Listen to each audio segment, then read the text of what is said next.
Assalomu alaykum. Endi bular shu Qur'onsiz musulmon bo'lgandan keyin shu qiyni halol degan so'znimi Qur'ondan topa olamiz desa, Qur'ondan topolmaydi. Qur'onda e'tiqod sababli bir-birisining qinini halol qilib oladigan ish yo'q. Shunga Alloh Qur'onda lakum dinikum valiyadin dedi. Sening dining o'zingga, mening dinim o'zimga dedi.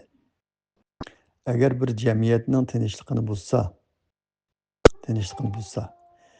e'tiqodingiz sababli sizga qarshi tursa, siz qarshi tursiz. Sizmi e'tiqod sababli uningga hujum qilmasligingiz kerak. Sen mening e'tiqodimda bo'lishing kerak, menga o'xshash bir qarashda bo'lishingiz kerak deb uningga besim ishlatmaysiz. Uningga tahdid solmaysiz. U sizni dindan yon sen menga o'xshash qarashda bo'lishing kerak deb sizga tahdid solmasa, siz uningga tahdid solmaysiz. E'tiqod sababli bir insonni bika-bikadan qiyni halol qilib oladigan ish Qur'onda yo'q. Qur'onda yo'q. Bir jamiyatning omonligini buzsa, tinchlikni buzsa, yuqorida degandek e'tiqod sababli bir odamni o'ltiraman deb qopsa, mayli musulmon boshqalarning e'tiqodi sababli uni o'ltiraman deb qopsa, boshqalar o'zining g'ayri musulmonlik oldida turib, boshqa dinda turib, sen menga o'xshash dinga e'tiqod qilsa deb musulmonni o'ltiraman deb qopsa, bu chog'da har ikkili taraf bir-birini qo'g'dash uchun desa, urush paydo bo'lamdi desa bo'ladi.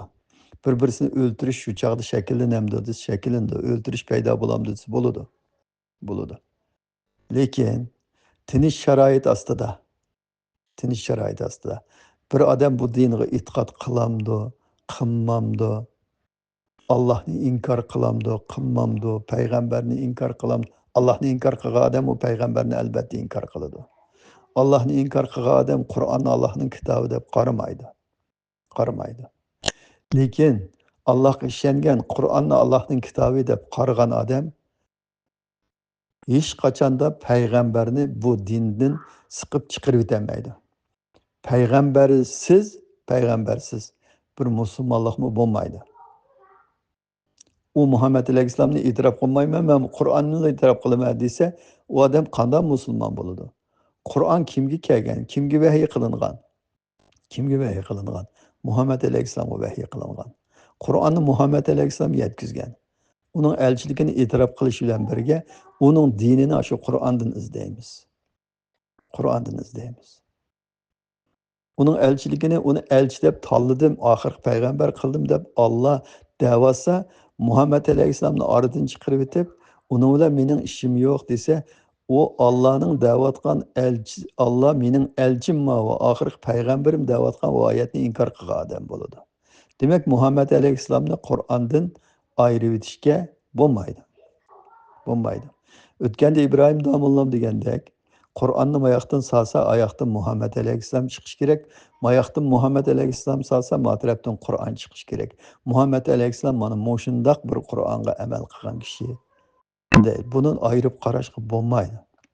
Lekin bir odamning qiyni halol deydigan nima haqqi bor uning?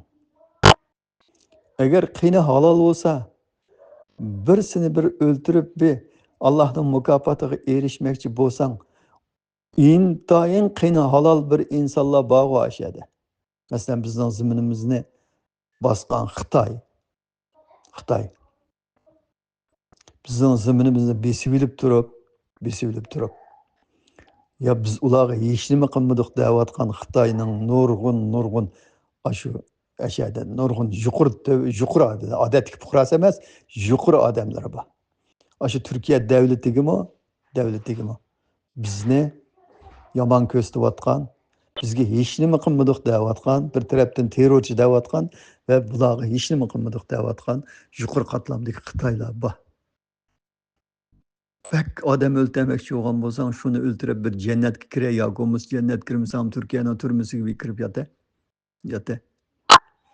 U ham tajovuzchi, ham dinsiz Allohning yaratquchi sifatini inkor qiladi.